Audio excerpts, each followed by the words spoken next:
రైతులు ఎప్పుడెప్పుడా అని ఎదురు చూస్తున్న రుణమాఫీ ముహూర్తం సమీపించింది. ఈ రోజు సాయంత్రానికి ₹1,00,000 రుణాలు మాఫీ కానున్నాయి. రైతు రుణమాఫీకి సంబంధించిన మార్గదర్శకాలను ఇప్పటికే ప్రభుత్వం జారీ చేసింది. రాష్ట్ర వ్యాప్తంగా రుణమాఫీ కార్యక్రమాన్ని వేడుకలా నిర్వహించేందుకు ఏర్పాట్లు చేశారు. మహబూబాబాద్ జిల్లా డోర్నకల్ మండలం సంకిస గ్రామంలోని రైతులు ₹1,00,000 రుణమాఫీ చేస్తున్న సందర్భంగా సీఎం రేవంత్ రెడ్డి చిత్రపటానికి డోర్నకల్ బ్లాక్ కాంగ్రెస్ పార్టీ అధ్యక్షులు కాసం శేఖర్, గ్రామ పార్టీ అధ్యక్షులు గండుబాబు, రైతులు, కాంగ్రెస్ పార్టీ శ్రేణులు పాలాభిషేకం చేశారు.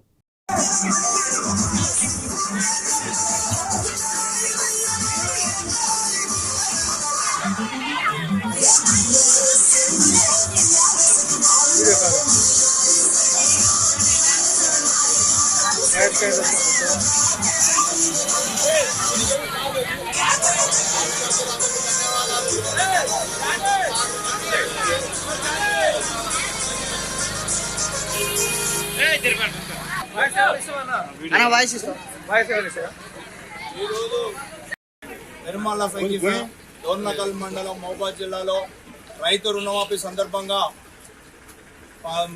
పాలాభిషేకం చేయడం జరిగింది. గతంలో రాజశేఖర రెడ్డి గారు ₹1,00,000 రుణమాఫీ చేశారు.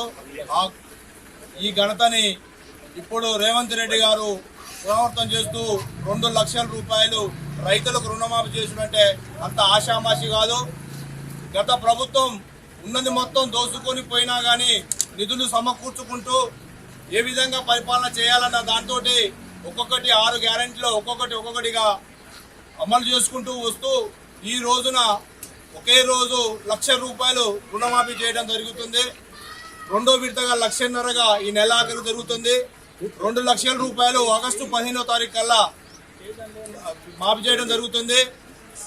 రాబోయే ఆగస్టు 15 కల్లా 6 గ్యారంటీల్లో మహిళలకి 2,500, అదే కూడా పింఛన్లు ₹2,000, 4,000, వికలాంగులకు ₹6,000 ఈ ఆగస్టు 15 కల్లా చేసి 6 గ్యారంటీలు చేస్తామని నిరూపించుకుంటారు. మాట ఇచ్చిందంటే కాంగ్రెస్ పార్టీ మాట నిలబెట్టుకునే ప్రభుత్వం. గత ప్రభుత్వంలో బ్రోకర్ మాటలు చెప్పి బ్రోకర్ విధానం లెక్క చేసి రైతులను మోసం చేసి దగా చేయకుండా రేవంత్ రెడ్డి గారు గతంలో చెప్పిండు. అదే మాట ప్రకారము ఈ రోజు రుణమాఫీ చేయడం జరిగింది.